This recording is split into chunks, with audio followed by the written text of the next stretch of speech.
They say your dorm room is supposed to feel like home, a safe place, a place where nothing and no one can hurt you. But what if the danger is already inside? It was my first semester of college. New campus, new people, new life.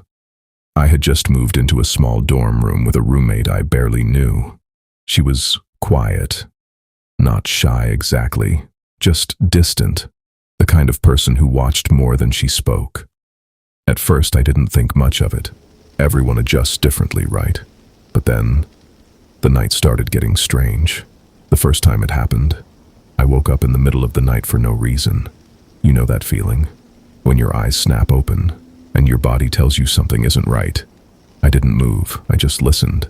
That's when I felt it. Someone was watching me, slowly. I turned my head, and there she was, my roommate, sitting upright in her bed, staring directly at me. No blinking, no movement, just watching. I froze. "Are you okay?" I whispered. No response. After a few seconds, she slowly lay back down, like nothing had happened. I told myself she was sleepwalking. I wanted to believe that, but it didn't stop.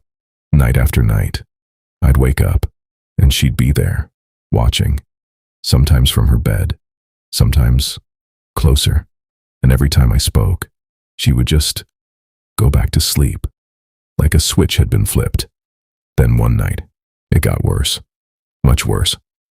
I woke up again, but this time, I couldn't move, not fully. My body felt heavy, like something was holding me down. And then, I felt it, a weight, on my bed, right behind me.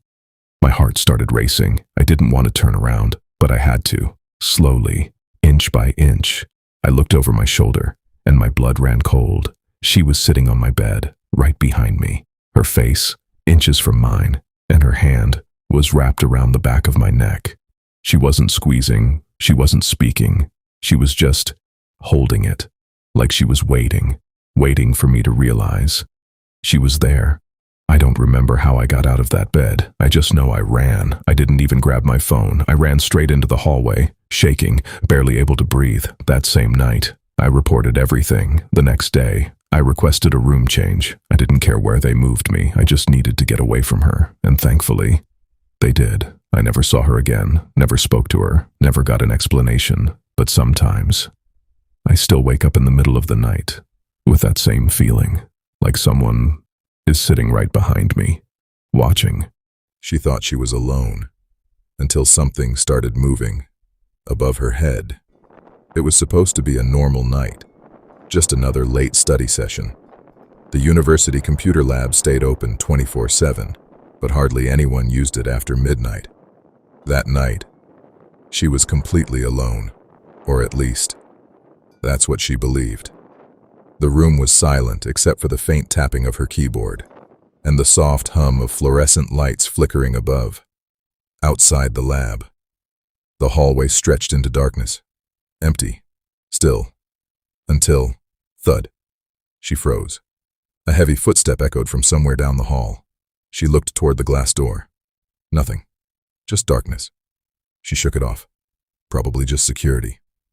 Or another student. She went back to typing. But then, thud, thud, thud. Slow, heavy, deliberate footsteps. This time, closer. Her fingers stopped. Her heart didn't. The footsteps stopped right outside the lab. Silence. Then, rattle. The door handle shook violently. Once, twice, again, harder. She jumped back from her chair. "Hello!" she called out. No answer, only the sound of her own breathing, getting louder. The rattling stopped, just like that. She waited. Seconds felt like minutes. And then, a new sound. Not from the hallway, not from the door, but from above. Skrrr. Something, dragging across the ceiling, right above her. She slowly looked up. The ceiling tiles. Perfectly still. But the sound continued. Scrape, crawl, pause, like something was moving carefully, watching, following her. Her chair creaked as she stood up. The noise stopped. She didn't wait anymore. Grabbing her bag, she rushed toward the door, her hands shaking as she unlocked it.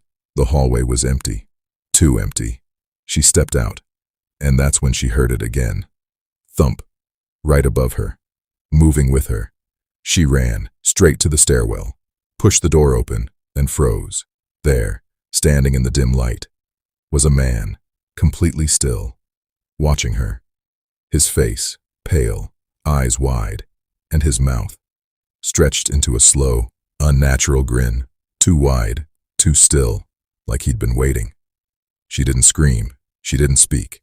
She just ran, past him, down the stairs, out of the building, never looking back. Campus security searched the area later that night. They found no one, no signs of forced entry. Nothing, until they checked the lab. 2 ceiling tiles were missing, shifted out of place, as if someone had been crawling above, watching her the entire time. And the worst part? The lab cameras never caught anyone entering or leaving.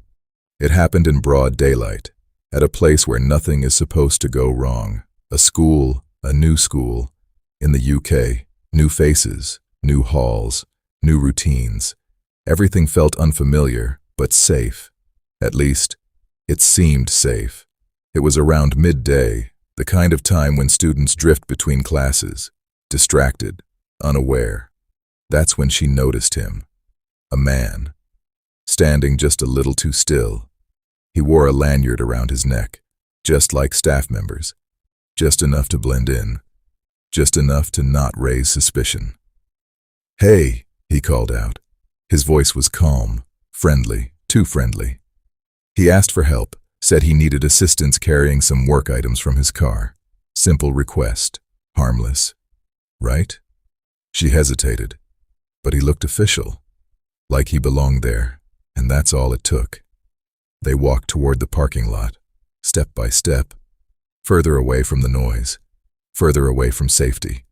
Something felt off. The air grew quieter, too quiet.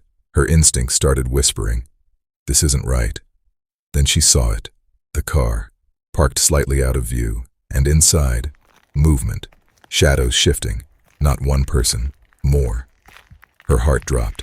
This wasn't a request for help. This was a setup. Before she could react, the man's grip tightened. Suddenly, his friendly tone disappeared, and everything changed. Panic hit, fast, violent. But panic wasn't the only thing that kicked in. Adrenaline. She fought, harder than she ever had before, twisting, pulling, kicking. Her mind screamed one thing: get out.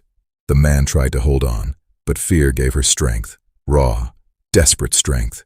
And somehow, she broke free. She ran, didn't look back, didn't stop, just ran.